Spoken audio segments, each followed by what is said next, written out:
అలా కేదార్ ఘాట్ మీద నుంచి మణికర్ణికా ఘాట్ దగ్గర నుంచి కేదార్ ఘాట్ నుంచి మనం ఎదరికెళ్తున్నాం. నువ్వు వీడియోలో బ్రహ్మాండంగా వస్తున్నావయ్యా. యూట్యూబ్ నిన్న నువ్వే ఉండవు సత్య గారు, బ్రహ్మాండంగా ఉంది.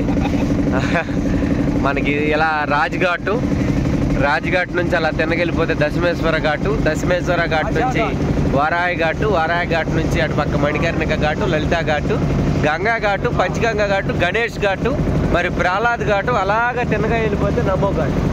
ఇట్లా నమో ఘాట్ నుంచి అసీ ఘాట్ వరకు మరి దాదాపు 80 ఘాట్లు మనం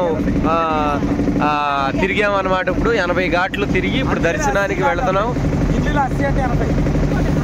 చక్కగా జనం చూసారా, పడవలు ఎక్కడా కూడా ఖాళీ లేవు, జనం కూడా విపరీతంగా వచ్చేసారు. ఇదిగోండి వీళ్ళందరూ తెల్లోళ్ళే, ఈ దేశం వాళ్ళు కాదు వీళ్ళు, వీడియోలో మీకు కనిపించరు, కాస్త తెల్లోళ్ళు వాళ్ళందరూ కూడా విదేశీయులు. అటుపక్క చూడండి ధోబీ అనమాట. అక్కడ మనకి విజయవాడ కృష్ణలంకలు ఏ రకంగా ధోబీ, అట్లా ఇది ధోబీ అనమాట.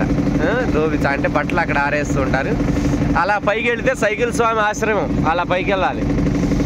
ఇలా ఇటుపక్క వెళితేనేమో ఆంధ్ర ఆశ్రమం.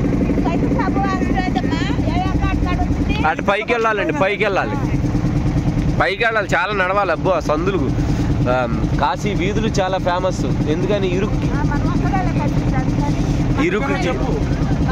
ఎందుకనంటేనండి మనకి 16వ శతాబ్దంలో దురాక్రమదారులు మన దేశాన్ని ఆక్రమించినప్పుడు మన పిల్లల్ని, మీరు ఒకసారి అమ్మా ఒక్క నిమిషం ఉండి తల్లి మళ్ళీ వెళ్దు కానీ, ఇప్పుడు సైకిల్ ఆశ్రమానికి వెళ్ళాలంట, మళ్ళీ వెళ్దురు కానీ ఉండండి మాట దీంట్లో చెప్తున్నారు. మనకి 1600వ శతాబ్దంలో మొఘలు దండయాత్రలకి మరి ముస్లింల యొక్క దురాక్రమణలకి మన పసిపిల్లల్ని, ఆడవాళ్ళని, చిన్నపిల్లల్ని, తల్లుల్ని అందరినీ కూడా గుర్రాల మీద పట్టుకొని చాలా నీచాతినీచంగా దారుణంగా మనం చూసాం. చావా కానీ మరి అంతకుముందు వచ్చినటువంటి శివాజీ కానివ్వండి, కాశ్మీర్ ఫైల్స్ కానివ్వండి, ఇట్లాంటిలో జరిగినట్టే కూడా చాలా దారుణంగా జరిగినటువంటి పరిస్థితి.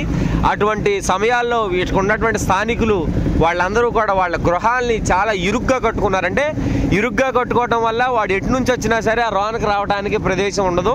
మనకి కాంప్లెక్స్ ఏ రకంగా ఉంటుందో ప్రతి ఒక్కటి కాంప్లెక్స్ లాగా ఉంటుంది, ప్రతి ఇల్లు కూడా. ఇక్కడ ఆ కాంప్లెక్స్లోనే 10 కుటుంబాలు, ఆ బయట గేట్లు అవన్నీ కూడా ఉంటాయి.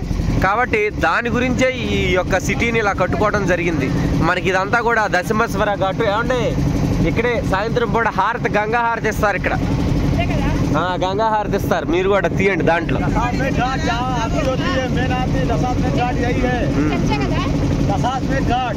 దశమేశ్వర ఘాటు, అక్కడ నుంచి మనం హారతి మన గుడ్డు స్వామి చెప్తున్నాడు చక్కగా. అది దశమేశ్వర ఘాటు. ఆగే बगल में उधर छोड़ दीजिए डॉल्फिन के बाद बगल में कदर तो किधर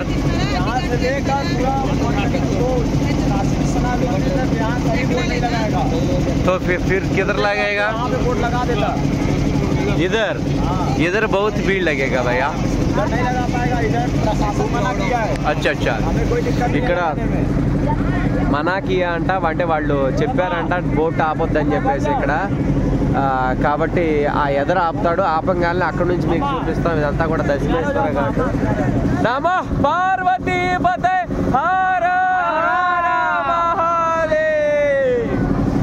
అలాగా హరినామ సంకీర్తనతో, శివనామ సంకీర్తనతో సాగుతున్న ప్రయాణంలో మీ విజయ్, ఇట్లు మన సత్య.